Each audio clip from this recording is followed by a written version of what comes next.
In this short film, we're going to present 6 different lenses we can use to look at religion.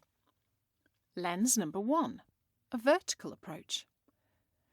When we think about religion, we usually think in terms of different religions: Christianity, Islam, Hinduism, Judaism, Buddhism, and so on. This is one useful way to categorise religious belief, practice, and tradition.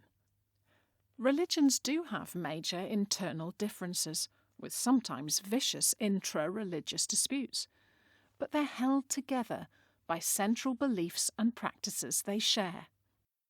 When we understand religion in these terms, our religious literacy will tend to focus on what each religion believes and central practices. And it's good to understand the typical core elements of religions. At the same time, it's important to remember that within any given religion, you'll find groups and individuals that don't believe what you've been taught. Thinking of the different religions as distinct units is not the only or necessarily the most helpful way to think. It can lead us to make generalizations and assumptions about the people around us instead of approaching them as individuals. And it can lead us to see religions as monolithic, static blocks instead of the diverse and dynamic, organic bodies they are. Let's explore some of the complementary ways of understanding religion that can also be helpful. Lens number 2, correct beliefs versus correct practice.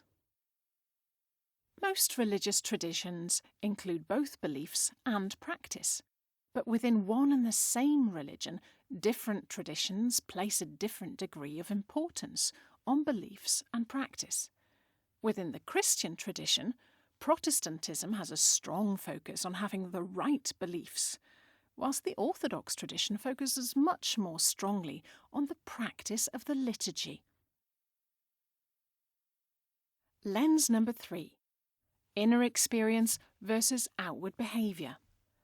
Of course, all religions include elements of both inner spiritual experience and outward behaviour, but some religions, like Christianity, Islam and Judaism, are usually described as having a stronger outward focus, while Hinduism and Buddhism are usually described as having a greater focus on inner experience. Once again, the balance between these two elements varies enormously between different traditions within any given religion, and between individuals within these traditions. For example, Pentecostalism has a strong focus on feelings and experiencing spiritual gifts. Lens number 4, isolationist versus publicly engaged, and absolutist versus relativist.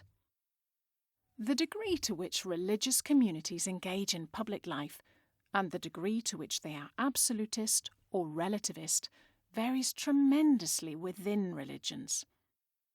By absolutist, we mean that a group thinks that their beliefs and practices alone are absolutely true and correct to be followed without compromise in all situations. By relativist, we mean people or groups who think that your truth is true for you and my truth is true for me. The following tendencies can be found within all major religions and form a spectrum. Absolutist. People and groups with this approach regard all others as lost or damned, including or especially those who differ within their own religion. These groups may be peaceful, perhaps isolating themselves from society at large, or engaged but confrontational, aggressively imposing their beliefs and practices on others through coercion, threats, or even violence. Exclusivist. People and groups with this approach accept or tolerate differences among their own, but insist often assertively on their particular correctness. Other religions are considered to be untrue. They may or may not be socially engaged, but often engage in peaceful religious persuasion. Sometimes exclusivists are accused of coercion, for example when religious persuasion takes place in connection with the distribution of disaster relief. Tolerant. People and groups with this approach think their beliefs are the truth, but accept that others disagree and don't seek to change their minds. They may or may not engage in dialogue and cooperation with others. Relativist. People or groups with this approach suspend judgment on the correctness of belief. All roads lead to God. They often welcome cooperation and dialogue both within and between religions. Of course, all of this is a simplification. For example, some relativists are deeply intolerant of people who do not accept relativism. Lens number 5. Centralised versus decentralised. When it comes to how centralised decision-making, leadership and organisational structures are, there's enormous variation within religions. The Roman Catholic Church is highly centralised, whilst the Pentecostal movement is highly decentralised. Within Shia Islam, Ismailis have a centralised structure with a single hereditary leader, the Aga Khan, whilst the Twelver branch of Shia Islam is far less centralised. People's ideas about religious power and religious structures of authority often influence their ideas about how political and social power should be exercised, as well as people's willingness to accept or question power holders. And different traditions within the same religion can have very different approaches to how they should interact with the state or other power holders. Theological ideas can also influence people's ideas about how change happens. Does it come from below or above? Lens number 6. Religion as community.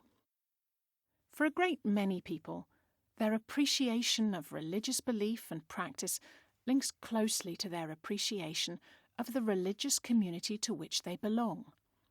Religion can be regarded as community in many different ways. As a community of worship, where the collective performance of rituals renews and restates a shared worldview. As a community of allegiance or loyalty to a human religious authority. As a community of interdependency, for example, where the religious communities share resources and care for one another. Or as a community of dependency, where control over resources is held by political power, legitimised by religious hierarchy.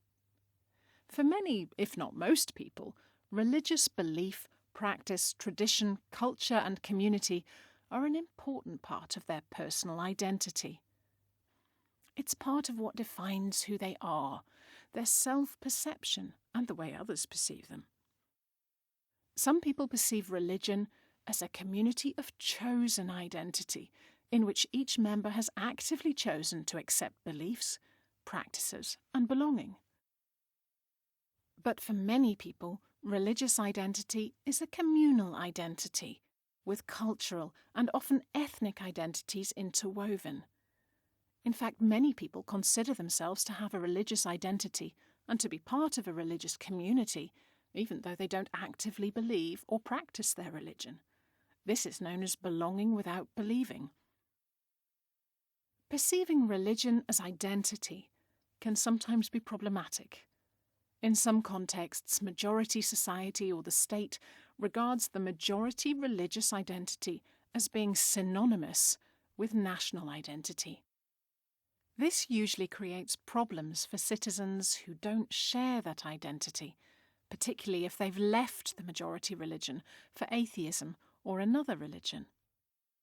In some contexts, these people are regarded as disloyal or a threat to the nation.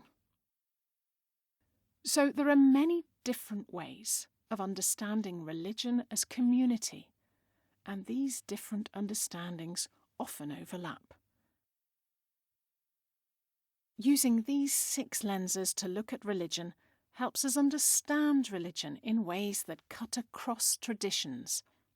The point of this is not to say that all religions are the same or to say anything at all about how true or good any particular religion or belief is.